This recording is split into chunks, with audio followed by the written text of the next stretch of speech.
నిబంధనలు అతిక్రమించి వాహనాలను నడుపుతూ పట్టుబడితే చట్టపరమైన చర్యలు తప్పవని గుంటూరు ఉప రవాణా శాఖ అధికారి కరీం హెచ్చరించారు. అనేక మంది యువత ర్యాష్ డ్రైవింగ్, ట్రిపుల్ డ్రైవింగ్ తో పాటు స్నేక్ డ్రైవింగ్ చేస్తూ వారు ప్రమాదాల బారిన పడడమే కాకుండా పొరుగు వారిని ప్రమాదాలకి గురి చేస్తున్నారని ఆగ్రహం వ్యక్తం చేశారు. అటువంటి వారిని నియంత్రణ చేయడం కోసం పోలీస్ శాఖతో కలిసి నాకాబందీ కార్యక్రమాలను చేపడుతున్నామని చెప్పారు. సండే రోజు గౌరవ ఎస్పీ గారి ఆదేశాల ప్రకారం వాళ్ళు ట్రాన్స్పోర్ట్ డిపార్ట్మెంట్ కూడా జాయింట్ ఇన్స్పెక్షన్కి రమ్మని చెప్పడం, అలాగే జాయింట్ చెకింగ్కి ఆ ట్రాన్స్పోర్ట్ డిపార్ట్మెంట్ నుంచి కూడా 10 మంది మోటార్ వెహికల్ ఇన్స్పెక్టర్స్, అలాగే 10 హోమ్ గార్డ్స్తో పాటు నేను కూడా స్వయంగా 10 పాయింట్స్లో గుంటూరు సిటీలో వెహికల్ ఇన్స్పెక్షన్ అన్నీ అంటే వెహికల్ చెకింగ్ జాయింట్గా విత్ పోలీస్ డిపార్ట్మెంట్తో చేయడం జరిగింది.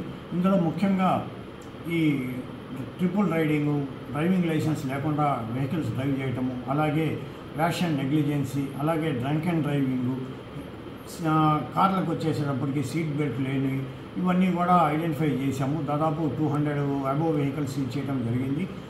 ఈ పోలీస్ డిపార్ట్మెంట్తో పాటు జాయింట్ చెకింగ్ కాకుండా ఎక్స్క్లూజివ్గా ట్రాన్స్పోర్ట్ డిపార్ట్మెంట్ కూడా రెగ్యులర్గా ఈ నాన్ ట్రాన్స్పోర్ట్ వెహికల్స్ మీద స్పెషల్ డ్రైవ్ చేయడం జరుగుతుంది.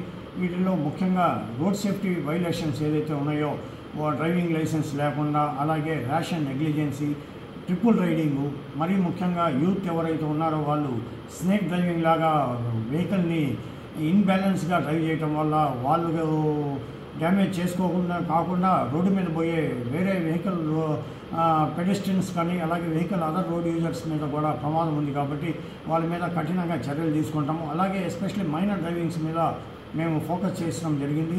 ఈ మైనర్ డ్రైవర్స్ ఎవరైతే ఉన్నారో వాళ్ళ వెహికల్స్ సీజ్ చేయడమే కాకుండా కౌన్సిలింగ్, వాళ్ళ పేరెంట్స్ని పిలిచి కౌన్సిలింగ్ ఇచ్చిన తర్వాతే వెహికల్స్ని అలో చేయటము, రిలీజ్ చేయడం జరుగుతుంది. కాబట్టి మేము ట్రాన్స్పోర్ట్ డిపార్ట్మెంట్ నుంచి ఈ నాన్ ట్రాన్స్పోర్ట్ మీద స్పెషల్ డ్రైవ్ రెగ్యులర్గా కొనసాగిస్తామని తెలియజేస్తాం.